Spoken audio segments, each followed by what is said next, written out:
Alright, hey everybody, I'm going to be trying to teach you guys this lesson on how to use for loops and if statements.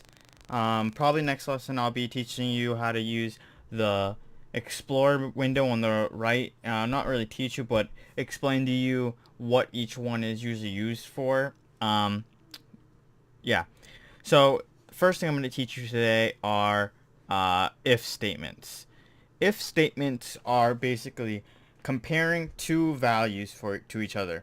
So if I had one value which was 5 and I had one which was 4, I could say if 5 is greater than 4, then do this code. Okay, this is good. This is used in many situations where there's like leveling up, because you have to check to make sure that they're above that experience cap to level them up. Pressing a key down button when you press Q is checking to see if the button that you pressed was Q. This is the type of stuff that you need to learn. You'll always use it. No matter what, you'll always use this type of stuff. My key just popped out. Okay. So the very basic, it's pretty much basic. It's pretty self-explanatory when you say it out loud.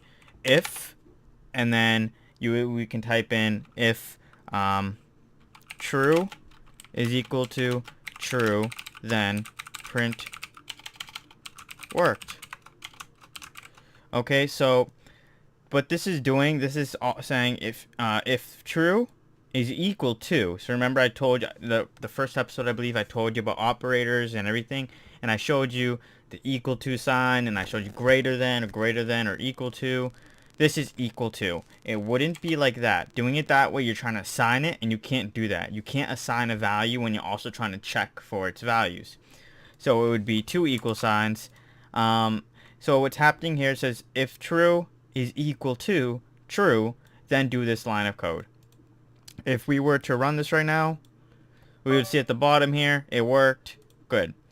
Okay, if I did if false is equal to true, nothing happens because false does not equal to true. So this will not happen.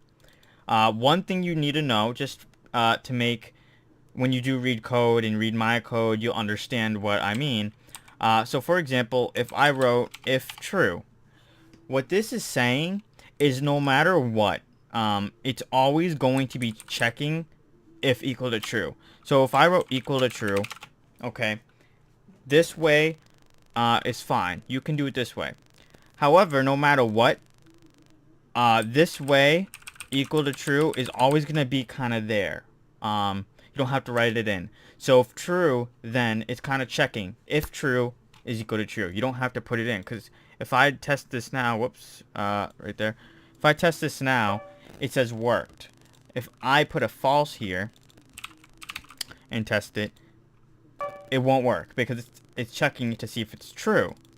One thing that you can check, so it's if true is the if true, then so whenever you're comparing values, it gives you a true or false. So up here, I'm gonna say print, and we're gonna print something out, and we're gonna say 5 greater than 6.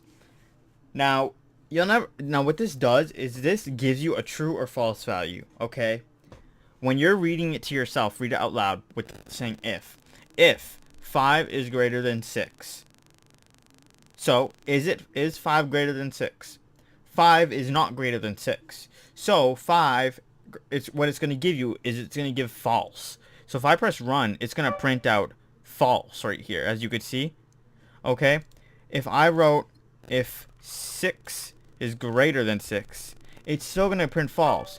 Because just like in common math, you can't do 6 greater than 6 because it's not. It's technically the same. That's where we would do an equal sign, which is greater than or equal to. If 6 is greater than, then it should print true, as you could see. So, that's why you don't really need to put a equal to true, because no matter what, you're always checking to see if it is equal to true. Okay, so that's why if I wrote 6 is greater than 5 here, okay, you wouldn't, it doesn't make sense if you did equal to true, right? Doesn't really make sense. But you can do it this way, but nobody does it that way. They just write 6 greater than 5, because this whole entire thing is going to equal to a true or false. Okay, and then the if statement, it's checking to see if it's true, then do this code. If it's false, then don't do it. Okay, so if I did 6 is greater than 5, it's going to say worked. If I said it wasn't going to print it, and so on and so on. Now, this can also work in variables. X equals 5. If I put an X there, run it, nothing happens. It's not greater. If I change this to 75, whatever, it doesn't matter. It says worked. So pretty much, if statements are pretty simple and easy to understand. If you say it out loud, you will understand it. If blank blank. Okay, it's pretty self-explanatory. Not only can you compare this type of stuff, is you also can check values. Okay, so if I did if x, okay, I'm checking if x is equal to true or equal to something. Okay, this is checking to make sure that x is equal to something and it's just not blank. So if I pressed run, we'll say it says worked. Okay, this is because x, whoops, this is because x is assigned. If I delete x right now and I press run, it's not going to work. This is because x is no such thing as x. Basically, x is giving false because there's no such thing. Okay, this can work with tables from our previous video. Alright, and we can do like that. If we did tab, so usually in coding, you never want to do if tab and then 0, just because sometimes it may error and say tab is no such thing. What you would do is you would first check tab, okay, and see if it's true. It does, so it says worked. But then we would do and. That's another operator that comes with if statements. And that basically allows two things. So if I said if true and true, both of them have to be true in order for this code to run. So if I said tab and 0, that's saying there has to be a variable named tab, and there has to be a array inside there that has an index of 0. Okay, so if you just did this, just tab, I could have this blank and it would still work. If I have like this won't run unless there's something with an array of 0. So if I change this to 5, it wouldn't run because there's no such thing as a tab 0. Okay, there's also something called or. Instead of and, it could be or. Basically, it finds if one is true. Okay, if this is true or if this is true. So if tab, it doesn't make sense to do it this way. So if I did it like that, basically what's going to happen is it's going to say if tab is equal to true or false is equal to true. False automatically does not equal true, so we know that it wouldn't run if this was that. But we know tab is already equal to something, so it's going to return true. So if true or false, then tab is true. So it checks to see if one of them is true, and tab is true, so it would run the code. If they were both false, then it would not run at all. Now there's something called a not. What this is, let's go here, delete that. Not is pretty simple too. It does the opposite. So if this is true, it changes it to false. Okay. So this code would not run anymore because now we switched it. Now this returns false, as you can see. So now if I were to delete the tab, it should run the code. As you can see, that's because there's no such thing as that value. But so tab is returning false, but not changes that false to true. Okay. This is basically saying the same thing as equal to true, as I told you before, but you don't need to write that. That's only if you want to specify it specifically. Now that we just did that, we pretty much learned the basics of if statements, and now there's loops. There's a multitude of loops. There's repeat loops, so you can do repeat print high until.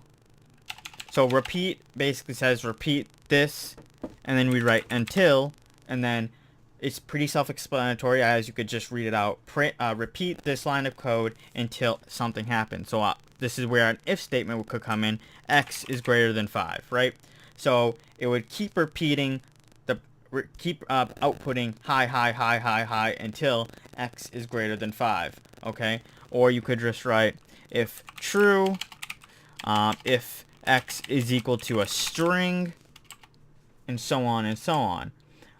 Then we can have a while loop, which what this does is this true do.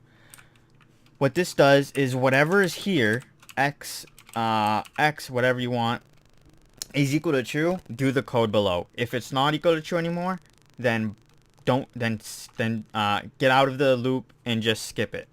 So if I did while true do, this is saying while this thing is true, and it is true, so just do the code in here. Now note, whenever, and this will keep happening over and over and over and over again.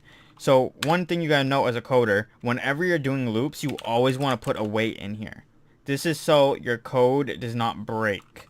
So now if I did print hi, and I did run, and we look at the bottom, we'll see that number. It's really small text, but you'll see it going up very, very fast. And now what this is, if I change this to while false do,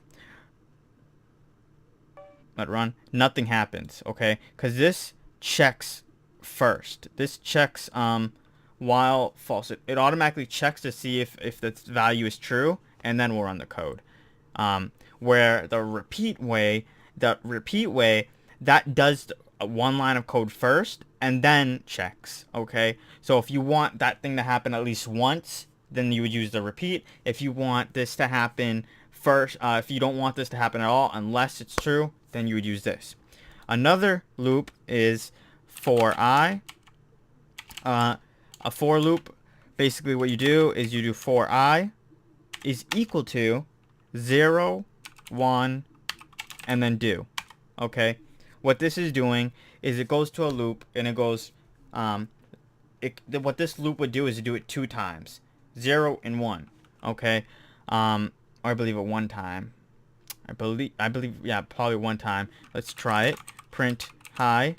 Now, usually, you don't have to do a wait in loops unless you know, like, it's going to be very, very short. So I don't have to put 1 in there because I know it's going to be short. So it does it 2 times. Okay? So now we know what that does is, with this could be a perfect example. I is going to be equal to the number. So if I did print I, it's going to print 0 and 1. See? Now, you can change 1 to be 50, 15, for example, and it will print all the way to 15. You can start this number forever you want. Start from -5, run it. It will start from -5 and go to 15. And then what if you wanted to start from, what if you wanted to go by decimals, okay?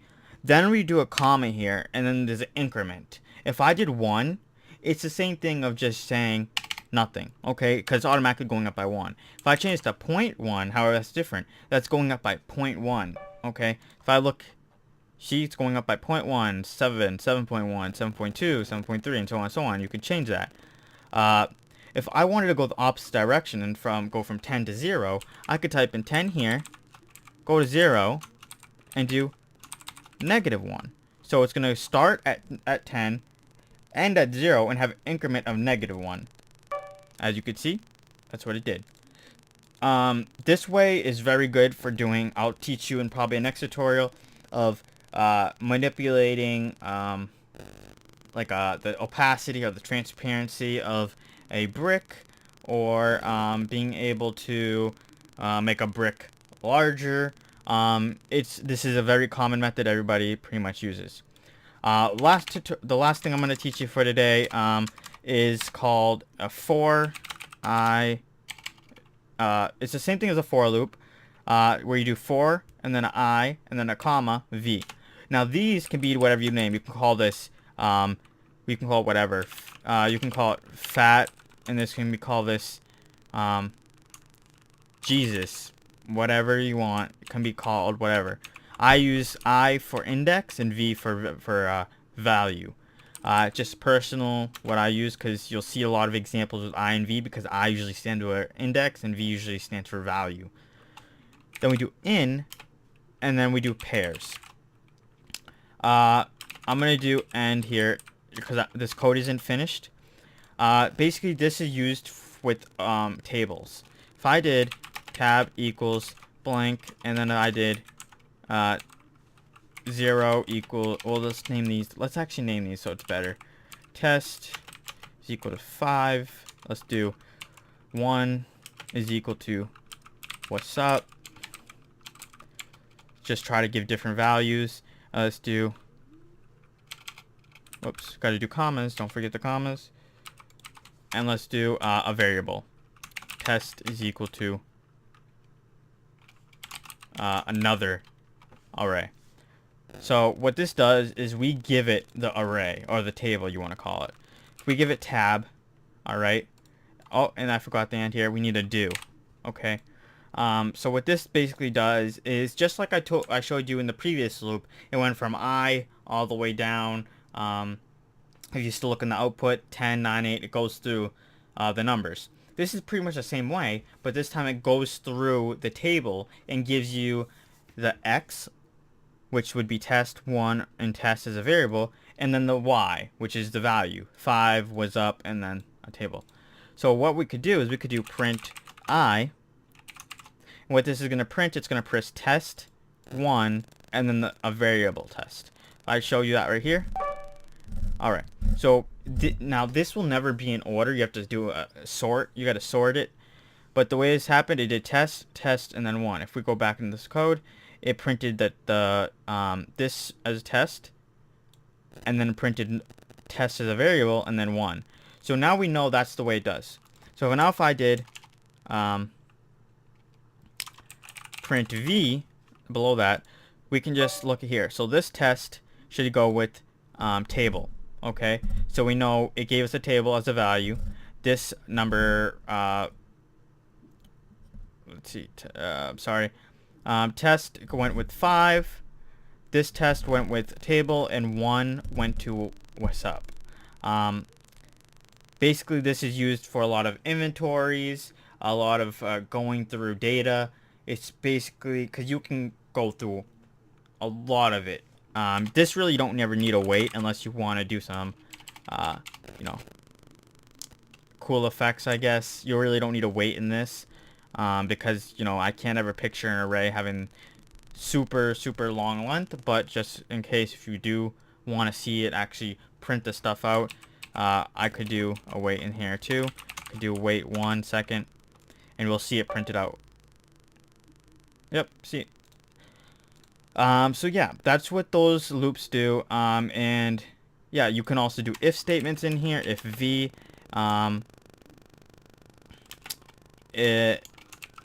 if v is equal to 5, then print is a number, right?